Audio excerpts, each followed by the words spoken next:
If you like the Which Money podcast, you'll love our Christmas offer of 25% off a Which Money annual subscription. If you buy before the 8th of January 2025, you can get a whole year of our expert money guidance for just £36.75, down from £49, which works out at just over 10 pence a day. To buy this Which Money subscription for yourself or anyone else who'd find our money guidance helpful, go to which.co.uk/moneygift. That's which.co.uk/moneygift to get 25% off a Which Money annual subscription.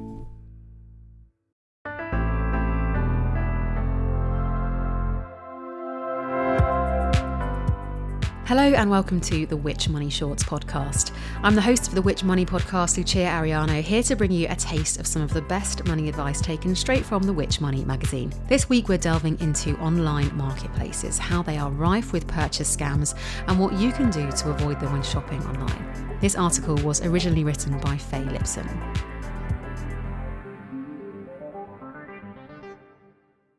Fraudsters are changing tact. Rather than chasing one big payout, they're going for higher volume, lower value attacks, as the Banking Association UK Finance reports. They're turning to purchase scams, where you pay for an item but don't receive it, or it's not as expected. Marketplaces, second-hand selling sites and apps can be a happy hunting ground for criminals because the sites operate outside of consumer rights legislation. You don't have the same rights buying from another person as you would buying from a retailer. It's up to the marketplace itself how much it wants to intervene in these interactions. Some sites offer reasonably robust buyer protection schemes that return your money if goods aren't delivered or aren't as described, but others do nothing and leave all the risk to you. This risk can be considerable, as we've found that some sites are wide open for fraudsters. To benefit from buyer protection, buyers generally have to pay via a site or app's inbuilt payment mechanism, so by clicking Buy Now or Pay Now, with some sites levying a small extra buyer's fee for the protection. Facebook Marketplace, Gumtree and Nextdoor don't offer any payment protection against scams or ways to pay through the site. If a seller is local and the item is low value, then cash on collection in a well-lit public space is a decent option. But you could still find out later the item is counterfeit or faulty. The greatest risk from scammers comes when the buyer pays before postage. Here, the way you pay is crucial. Bank transfers under £100 may be effectively unprotected because banks can apply a £100 excess before compensating you. PayPal's friends and family option is also a bad choice, as you'll have no recourse to the site's buyer protection scheme. Your best bet in these situations is PayPal's goods and services option, which opts you into its buyer protection scheme. Your seller may need to pay a small fee for this, which they may pass on to you. On marketplaces with no buyer protection, users are particularly reliant on the marketplace seeing and removing scams before they can attract victims. To test those three marketplaces sites, Facebook, Gumtree and Nextdoor, we created a bogus identity and used that to create a new account before immediately uploading a listing for a second-hand Nikon digital camera. Starting with Facebook and Gumtree, we used a glossy stock image of a generic camera instead of genuine home pictures of a Nikon. In each of our listings, we offered the item at a low price and stated it was available via postage, with the buyer having to pay prior to postage of the camera by bank transfer or PayPal's friends and family option. Facebook removed our marketplace listing in less than 40 minutes and suspended our new account.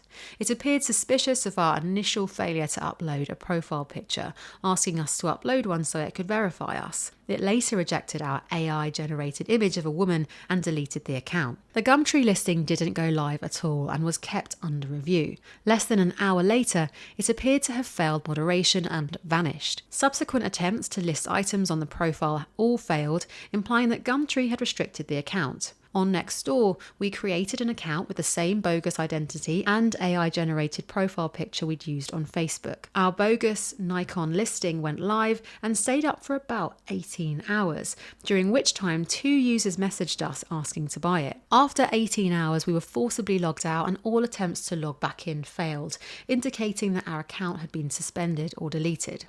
Starting afresh with a different laptop, Wi-Fi connection and bogus identity, we created new profiles. On Facebook, we uploaded an AI-generated image profile picture with some very basic personal details. We briefly spent time browsing and following some pages and groups. On both Facebook and Gumtree, we uploaded a more sensible ad for a Nikon D60 with genuine pictures, not stock images, and stated that the item could be collected in person.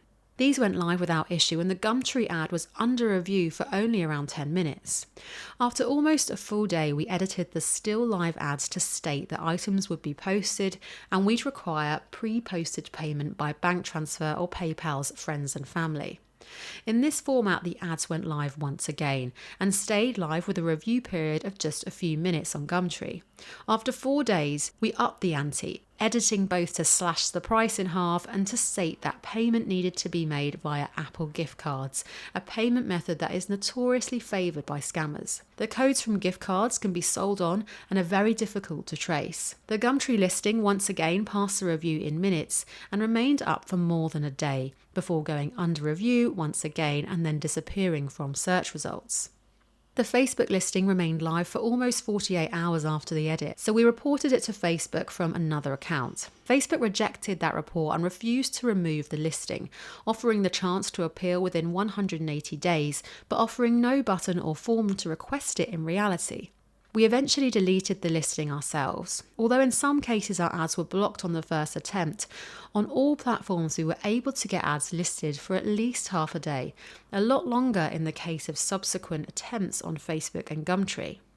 Meta, Facebook's parent company, highlighted its ongoing work with Stop Scams UK and UK banks to identify and remove scams at source. It described marketplaces as a local meetup and collection service, telling us that the majority of payments are done when goods are exchanged. It said users should check whether a profile appears new or incomplete, check reviews of online sellers where available, insist on meeting in public to view the product before completing any transaction, and only pay once you've seen the item. It advised the use of payment options that include strong protections such as PayPal, but avoidance of its friends and family option.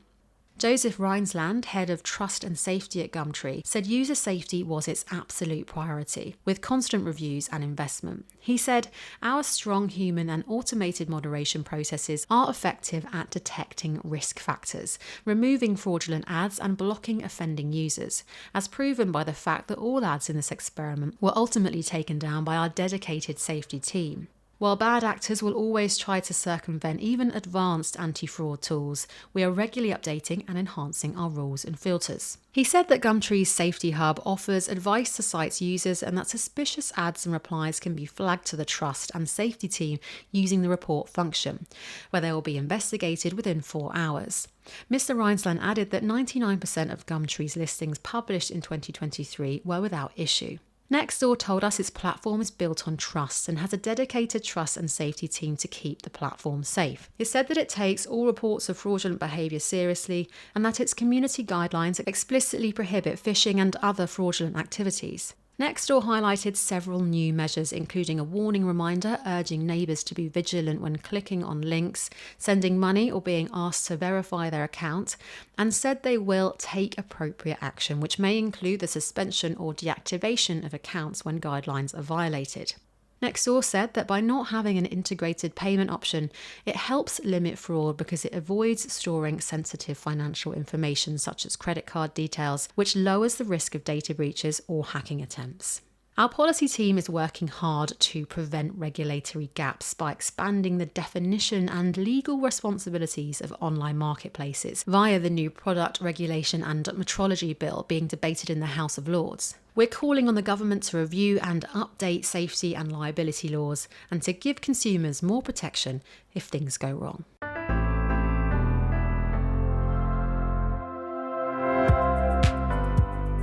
Thank you to Faye Lipson for that original article from the December edition of the Which Money magazine. If you want to subscribe and get the magazine delivered directly to your door, click the link in the description of today's show. For even more expert money advice, subscribe to our free newsletter and don't forget to tune in to our weekly money podcast with new episodes every Friday. This episode was produced and edited by Romana Yassin. Thank you for listening and I'll see you next time.